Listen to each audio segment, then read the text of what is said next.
Bonjour à toutes et à tous, on démarre ce tour de la presse sportive avec le résultat du barrage retour entre la SSE et la JOCR. Stupeur et chaos au stade de Geoffroy Guichard, avec la défaite des Verts sur penalty synonyme de relégation en Ligue 2. Pour l'édition de Saint-Etienne du Progrès, c'est la descente en enfer. Un son de cloche évidemment différent pour l'AJA qui retrouve l'élite du football français 10 ans après. Exceptionnel se réjouit le quotidien régional Lyon Républicaine. De son côté, le journal L'équipe déplore l'envahissement de terrain qui était à prévoir après le coup de sifflet final.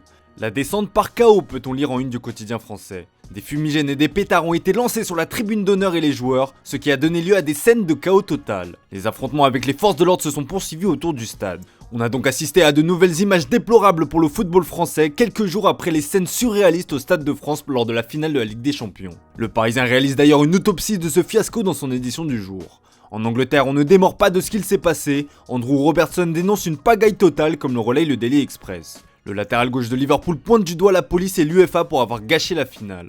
Nul doute qu'on n'a pas encore fini d'en entendre parler. En Espagne, à Madrid plus précisément, on est bien loin de tout ce bordel. L'heure était aux festivités dans la capitale espagnole hier. Dans un Santiago Bernabéu chauffé à blanc, les Madrilènes ont présenté leur 14e Ligue des Champions. L'occasion pour Marcelo qui a confirmé son départ de faire ses adieux devant une foule en délire. Le journal AS le met d'ailleurs à l'honneur ce mardi matin, la coupe aux grandes oreilles dans les mains. Le quotidien espagnol en profite pour prévenir l'Europe, le Real Madrid sera en route pour la 15e la saison prochaine. Ces images de célébration sont également reprises en une de Marca qui met en avant un message d'Eden Hazard aux supporters. L'année prochaine, je donnerai tout pour vous, à lâcher le Belge. A noter également que des chants contre Kylian Mbappé ont été entendus dans les travées de Santiago Bernabéu comme le relaye Sport en bas de page. Au cas où le message n'était pas encore passé, sait-on jamais. On reste de l'autre côté des Pyrénées avec le dossier qui agite toute la Catalogne, c'est bien évidemment celui de Robert Lewandowski. Pour le Mundo Deportivo, pas de doute, le buteur polonais veut le Barça et uniquement le Barça.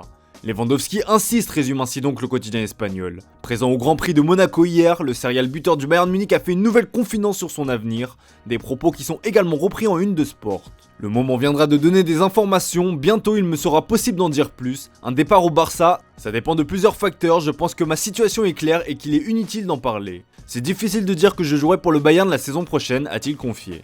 Une nouvelle déclaration forte du Polonais qui donne encore un peu plus d'espoir au Barça, reste néanmoins à se mettre d'accord avec le club bavarois.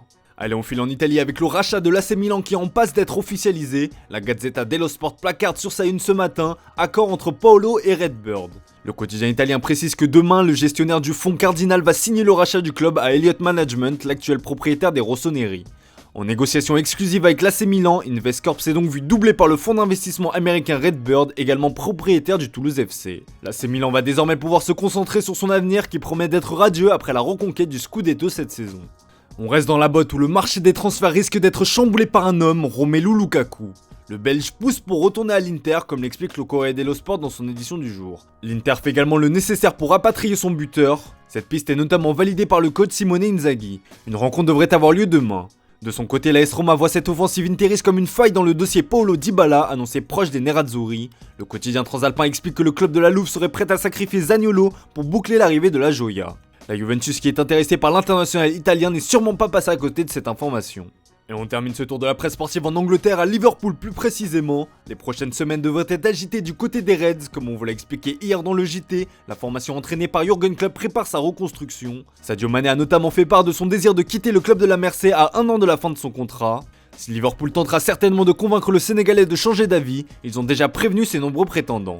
Comme l'explique The Sun, Liverpool réclame pas moins de 58 millions d'euros.